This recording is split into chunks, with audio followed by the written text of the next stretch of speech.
Welcome to Motivation for Success. Hoping you enjoy this video.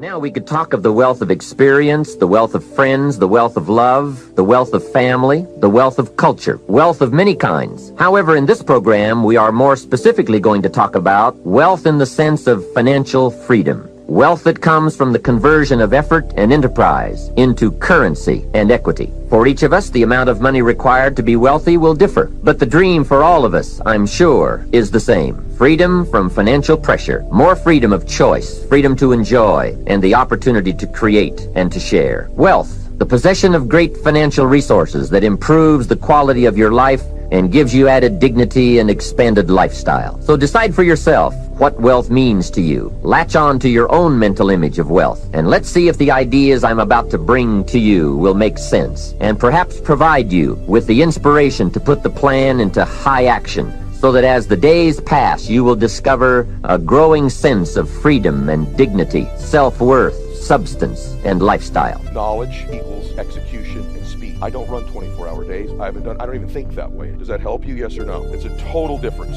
Next thing you need to do, you need to stop negotiating the price tags in your life. Here's the fact. I'm gonna give you the facts, okay? The fact of the matter is that when I was struggling, I was constantly negotiating whether it was worth it. Is it worth it? I'm away from my family. Worth costing me money. I had to come to this seminar. Is it worth? You're negotiating the price you're paying all the time. Does that sound familiar to you? Yes or no? Or the people around you are negotiating the price you're paying all the time. When I was poor and broke, when I would walk into a store, we all relate to this, I didn't look at what I wanted, I looked at price tags, and I flipped them over. What's it cost? What's it cost? What's it cost? What's it cost? I can get that one. What's it cost? When I looked at a menu, what's it cost? What's it cost? I'll get that. People who come from scarcity and are poor thinkers are constantly negotiating price. Wealthy people, there's a thin veil. They negotiate worth. There's a difference between cost and worth. Is what I'm doing worth it? Is what I'm doing worth it? Not what's it costing me. In fact, the price you will pay for not winning is infinitely greater the rest of your life than the price you will ever pay to win. But you're negotiating it too often. You're vacillating. It takes your energy. It strips your focus. For most people, their will to win is for sale. For most people, with enough failure, enough setbacks, enough adversity, you can buy them. They will relent. They will sell their dream. They'll sell their kids. They'll sell their future. This is the truth. You remember I said this to you because you're going to face this moment. There's going to be a point in time in your life where what you know is not enough. And if you're me, when I arrive at those points, I got to find something higher than me to pull me through. That's me. How many of you would consider, I shouldn't ask you that. If you consider yourself a person of faith, you relate to what I'm talking about. You will eventually in your life arrive at a point where all your preparation, all your knowledge will not be enough, and you're going to have to rely on your faith and the decision you've made where you've negotiated the price in advance before it hits. Because for most people, enough of that, they'll relent. Yeah, it just wasn't for me. Yeah, it's just, the industry, the market changed, interest rates went up.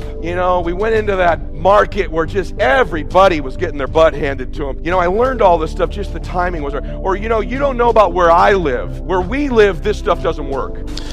I remember when I was stuck in anger for a long time. When I made a commitment to my adopted mother that I was going to purchase her a home. I'll never forget the experience of working real hard to get the money for the down payment. Someone had told me of a beautiful home in an exclusive area of Miami. Went to see it, took my mother there, and she said, yes, I want it. It was on the water. We went to the closing. My attorney said, Les, have you had a title search? I said, what's a title search? Well, we just take a couple of days to check it out and make sure there are no liens against the property that you might have to pay if you buy this home. The guy who was there selling me the house, he said, listen, he said, the only reason that I'm selling you this house and selling it at a loss is because I admire the fact that you want to purchase this house for your mother. I have another guy who will give me substantially more money, but I like you. And I've got to get back to Philadelphia. Now, if we cannot consummate this deal now, then the deal is off. I said, there are no liens against the property? He says, no, of course not. I looked at my attorney. I said, I believe him. I'll sign. She said, Mr. Brown, I'm not questioning his honesty. She said, but business is business.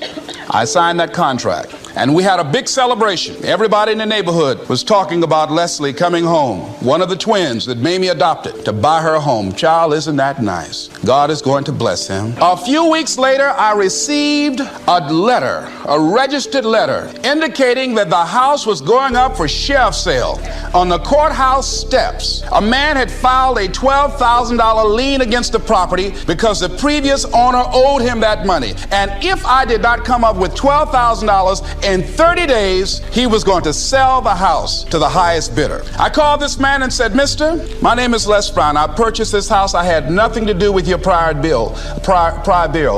He said, "That's not my problem." He said, "You should have had a title search." I said, "Can you give me time?" I said, "My mother is an older lady. She has a bad heart." And I said, "Please," I said, "if you just give me the time, I don't know how I'm going to do it with the house note and everything else, but I think I can pay you at least $2,000 a month, and within 6 months, somehow I will pay you your money." He said, "No, I want it all in 30 days or you get out."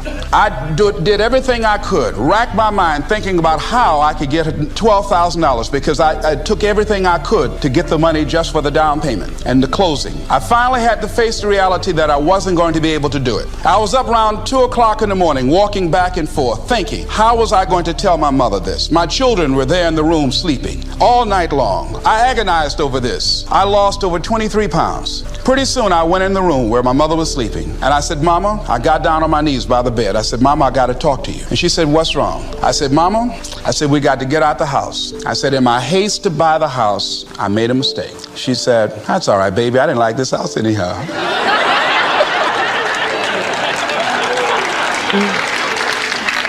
I said, "Mama, you told me you loved it. I brought our friends out here to see it." She said, "You know I have arthritis in my knees, and I don't like going up the steps, but I knew it made you happy. You loved it so much." I said, "Mom, I've lost 23 pounds agonizing over this." Well, we had to pack up and go back to the old house down the street from Northwestern High School in Liberty City.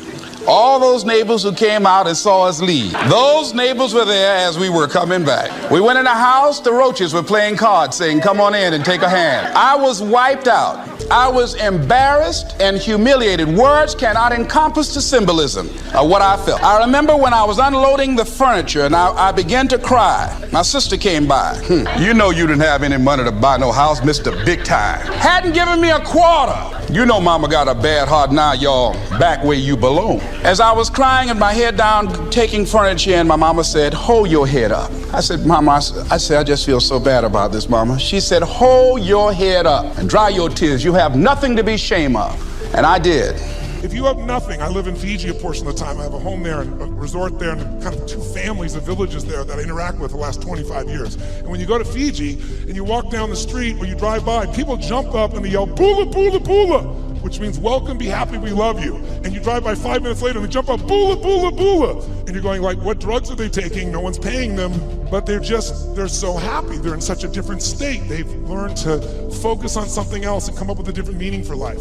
But if the meaning is it's the end, if the meaning is that you're dissing me, if the meaning is you don't care, whatever meaning we come up with, that affects the third decision, which is what am I gonna do? And what people do is based on the meaning, since the meaning creates emotion, right? You can be miserable no matter what you have, and you can be euphoric having nothing. We all know it's true. In fact, is it possible to learn to let, for example, all hell could be breaking loose around you, and you could just be sitting in a chair in this centered space, all hell breaking loose, and you could still feel great? Is that possible? Yes or no? Yes or no? Sure, but you and I live in a Western culture. Well, if you sit and bliss out, people come and take your furniture. And Elijah's in the cave. But let me tell you something that's amazing. After preaching about Elijah for gosh, how long I've been preaching? Almost 35 years. I realized something. Nobody saw him under the juniper tree. And nobody saw him in the cave. The last time he was in public was on Mount Carmel. And on Mount Carmel, he was Superman. So everybody thinks he's Superman. Only God knows that he's Clark Kent. Isn't it funny how everybody can think you're better than you are, stronger than you are? Oh, you know, when you're good at what you do, people use you, almost abuse you, which is really a compliment because they can count on you. They don't think that you're human. Oh, Mary's just always nice. Oh, Frida's just always good at her job. Oh, Pastor so-and-so just always, he's just amazing. He's amazing. Our pastor, just amazing. He's amazing. I just went to First Central and oh, it's just amazing, it's amazing. Well, they see you on Mount Carmel. Nobody knows about your juniper trees and your caves. Nobody sees your secret places of frustration but God. And he's up under the juniper tree. And I think, you know, sometimes I think you ought to take a moment and just thank God that he gives you privacy with your pain. A luxury you will not have if you continue to succeed, I might add. Because the benchmark of when you really go mainstream, the hardest thing to have is privacy with your pain. pay. So while you're fighting to be discovered and fighting to be exposed, be careful, because once that light hits you, it don't just show your Carmel, your Mount Carmel. It shines right up under your juniper tree and right into your cave and into your kids' caves. Be careful what you ask for, you might get it. Thanks for watching. Subscribe not to miss the next videos.